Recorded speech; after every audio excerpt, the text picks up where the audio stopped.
और इस समय की एक बहुत बड़ी खबर, लखीमपुर हिंसा मामले से जुड़ी हुई। गोली लगने से किसी की मौत नहीं हुई है, ये सूत्रों के हवाले से खबर सामने आ रही है। किसानों की पोस्टमार्टम रिपोर्ट में इस बात की जानकारी है। दरअसल यहां पर किसान लगातार ये कह रहे थे कि गोली लगने से भी किसानों की जान गई है। उन्होंने ये भी आरोप लगाया था कि जिस तरह से कार चढ़ाई गई, इसी दौरान फायरिंग की गई थी, जिसमें फायरिंग किए जाने से किसान की जान गई। लेकिन जो बड़ी अपडेट सामने आ रही है, जो पोस्टमार्टम रिपोर्ट है, जो पोस्टमार्टम किसानों का हुआ है, उसमें यह कहा गया है कि किसी भी किसान की मौत गोली लगने से नहीं हुई है। सूत्रों के हवाले से बड़ी खबर यह है। अब हालांकि पोस्टमार्टम रिपोर्ट का आधिकारिक तौर पर इसका पुष्टि होने का इंतजार किया जाएगा, लेकिन यह स्पष्ट हो चुका है जो पोस्टमार्टम किया गया उसमें गोली लगने की बात नहीं कही गई है। किसानों की जो मौत हुई वो गोली लगने से नहीं हुई।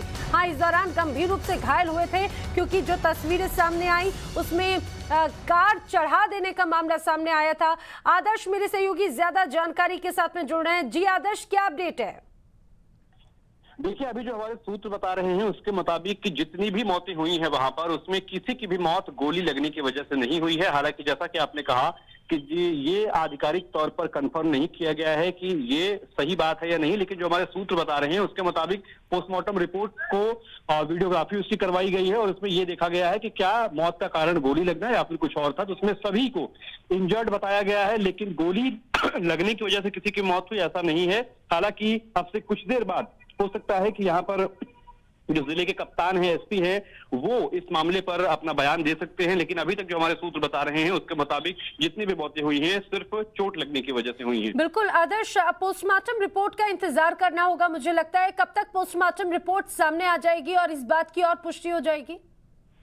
देखिए, चूंकि मामला बेहद हाई प्रोफाइल है, ऐसे में बहुत मुश्किल है पोस्टमार्टम रिपोर्ट को सार्वजनिक करना। और माना जा रहा है कि जो जांच दल है, जो जांच की टीम गठित की गई है, वो सारी रिपोर्ट उन्हीं को सौंपी जाएगी। लेकिन चूंकि जो एसएसपी हैं यहाँ की लखीमपुर खीरी की, वो अब से कुछ देर बाद बयान दे सकते हैं। तो ऐसे में बहुत मुमकिन है कि वो इन बातों का जिक्र करें, लेकिन जो पोस्टमार्टम की कॉपी है रिपोर्ट की, वो शायद मुश्किल है कि लोगों से साझा की जाए। आदर्श, जरा ये भी हमारे दर्शकों को बताइए कि किसान क्या आरोप लगा रहे थे? जिस तरह से कई किसानों की जान गई, उनका क्या कहना था? देखिए, किसानों की तरफ से आरोप लगाया जा रहा था कि सबसे पहले एक गाड़ी उनके ऊपर रौंदी गई, चढ़ाई गई, और उसके बाद जब किसानों ने उन गाड़ी चलाने वाले लोगों को पकड़ने की जब कोशिश की तो उनकी तरफ से फायरिंग की गई, जिसमें 2 किसानों की मौत हुई है। एक और वीडियो भी कुछ दिन पहले वायरल हो रहा था जिसमें ये देखा गया था कि एक व्यक्ति पिस्टल लेकर उनके बीच से भाग रहा है।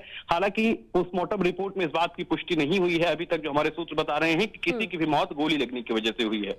ठीक है आदर्श, आप नजर बनाए रखें इस बड़ी खबर पर, अपने दर्शकों को बताते चले। जो अपडेट मेरे सहयोगी आदर्श सिंह दे रहे हैं और उसमें ये स्पष्ट हो चुका है, जो पोस्टमार्टम रिपोर्ट आई है, सूत्रों के हवाले से खबर है कि जिन किसानों की जान गई वो गंभीर रूप से घायल होने के चलते गई है, ना कि गोली लगने से। किसी भी किसान की मौत गोली लगने से नहीं हुई है, ये स्पष्ट हो चुका है।